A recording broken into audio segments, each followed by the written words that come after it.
آنسو گیس کی شیلنگ اور درجنوں گرفتاریوں کے بعد اب براہ راست فائرنگ کی جا رہی ہے۔ اطلاعات کے مطابق اس بہیمانہ کارروائی کے نتیجے میں متعدد مظاہرین زخمی ہو گئے ہیں، جبکہ فائرنگ سے ایک نوجوان کے شہید ہونے کی بھی اطلاع ہے۔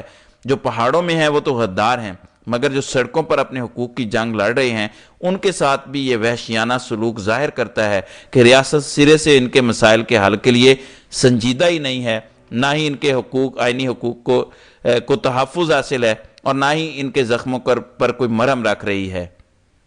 ہم تو یہی کہیں گے کہ ریاست ہوش کے ناخن لے اور یہ ظلم بند کرے، ورنہ ان اقدامات سے بلوچوں کے ساتھ معاملات اور خراب ہوں گے۔ اب جو دونوں طرف کا موقف تھا وہ میں نے آپ کے سامنے رکھ دیا ہے، اور ایمنسٹی انٹرنیشنل کی جانب سے بھی اس پر آواز اٹھائی گئی اور کہا گیا کہ the series of in lawful detention across Balochistan a part of the disturbing pattern of targeting Baloch activist.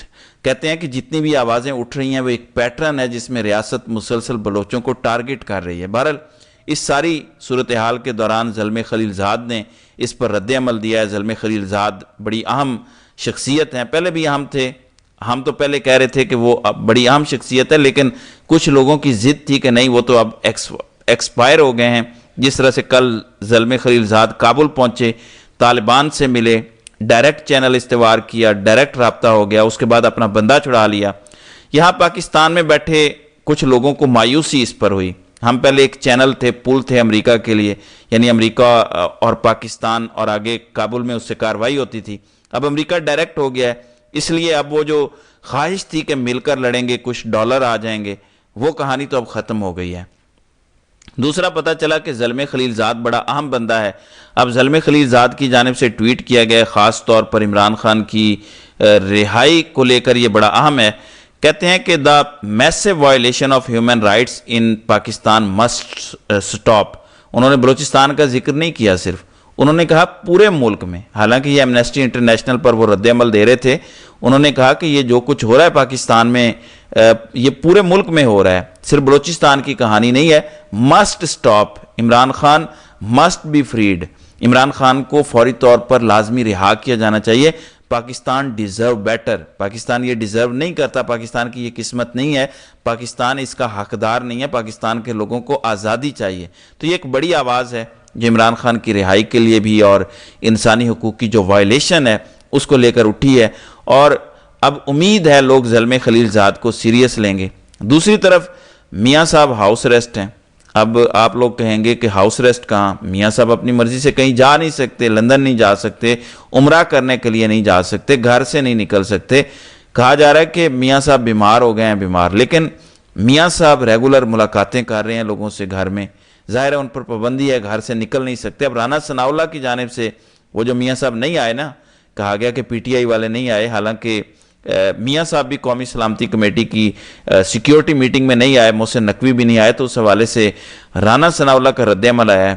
Kamran شاہد دنیا نیوز پر پروگرام کرتے ہیں، ان کے پروگرام میں رانا ثناءاللہ موجود تھے، تو انہوں نے کہا کہ نواز شریف قومی سلامتی کے اجلاس میں اس لیے شریک نہیں ہوئے کیونکہ اگر وہ آتے تو وزیر اعظم کی حیثیت ثانوی ہو جاتی، کیونکہ بڑے لیڈر ہیں، نون لیگ کے صدر ہیں، شہباز شریف کے بھی لیڈر ہیں، لہٰذا وہ آ جاتے نا، پھر شہباز شریف کا رنگ پھیکا پڑ جانا تھا، اثر کم ہو جانا تھا، یا ان کی اہمیت کم ہو جانی تھی۔ اور اس کے بعد ٹاؤنٹ کیا کامران شاہد نے کہا کہ محسن نقوی کیوں اجلاس میں شریک نہیں ہوئے، کیا ان کے آنے سے بھی شہباز شریف کی حیثیت ثانوی ہو جانی تھی؟ تو کہا کہ محسن نقوی بھی آ جاتے نا تو محسن نقوی کی زیادہ اہمیت ہونی تھی، شہباز شریف کی پھر نہیں ہونی تھی، تو اس لیے محسن نقوی بھی نہیں آئے۔ تو آپ ذرا اندازہ کر لیں کہ میاں صاحب اس لیے نہیں آئے، میاں صاحب پر پابندی ہے، میاں صاحب نکل نہیں سکتے، میاں صاحب کو کہا گیا ہے کہ آپ آرام سے بیٹھیں، حکومتیں آپ نے لے لی ہیں، ہم نے آپ کا ہر طرح سے ساتھ دیا ہے، تو اب آپ کو کمپرومائز ہونا پڑے گا، اب آپ کو تلوے چاٹنے پڑیں گے۔